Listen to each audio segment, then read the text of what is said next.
Op het Antoniusveld leek het zondag bijna Koningsdag. In en op 60 trottoirs, voortuinen en opritten in de wijk werd voor de eerste keer een garageverkoop gehouden. Het initiatief hiervoor komt van de wijkraad in Antoniusveld. We hebben al jarenlang een activiteitenprogramma voor onze wijk. Met een aantal vaste activiteiten en ook jaarlijks een wijkfeest wat erg veel tijd van de vrijwilligers vergt. En voor dit jaar hebben we gezegd van laten we het eens anders opzetten en zoeken naar activiteiten die voor onze vrijwilligers wat minder tijd en inzet vergen. En toch leuk zijn voor de mensen om mee te doen. En een van die activiteiten die we uitgezet hebben is de garageverkoop. Dat betekent dat de bewoners uit de wijk zich aan hebben kunnen melden om mee te doen. Ze kunnen hun garage of een oprit inrichten met spullen die ze graag kwijt willen. En willen verkopen. En we hebben wat publiciteit gezocht in de andere wijken van Venray en om Venray.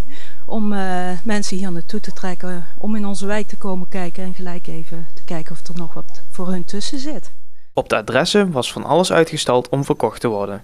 Van de kleinste prularia tot complete garderobes en zelfs een hoogslaper. Hoe komen jullie aan al die spullen? Omdat wij met heel veel kinderen zijn en dit zijn allemaal van vroeger ook vaak. Ja, toch, je krijgt zoveel met verjaardagen en dat soort dingen. En op een gegeven moment zijn ze er gewoon te oud voor. Hoe komen jullie aan al die spullen? Waar hebben jullie die allemaal vandaan gehaald? Wat dacht je van de zolder? Het is één grote bende hier bij ons, dus we vonden het wel tijd dat we een keer konden opruimen. En met deze leuke actie staan we lekker hier voor de deur. Heel goed initiatief, inderdaad. Zou ze eigenlijk eens in het jaar moeten doen. Vooral omdat er heel veel jeugd hier is in de wijk. Dus, en als je iemand anders een plezier mee kunt doen met iets wat ze nog graag wat ze nog kunnen gebruiken. Nou. En wij zijn er vanaf. Dus ja, mes snijdt aan twee kanten. Ja.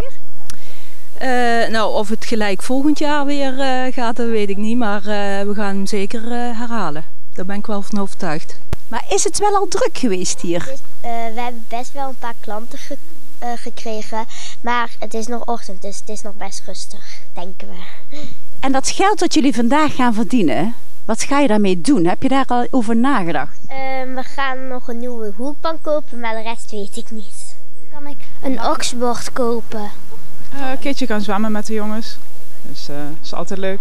En de opbrengsten zijn inderdaad voor de kinderen, begrijp ik? Dat denken ze wel. Ja. Of dat zo is, zullen we nog wel zien. Maar ik denk het wel hoor. Ook al was er wat dreiging voor regen, dit mocht de pret niet drukken. De garageverkoop als wijkactiviteit lijkt dus een succes te zijn geweest.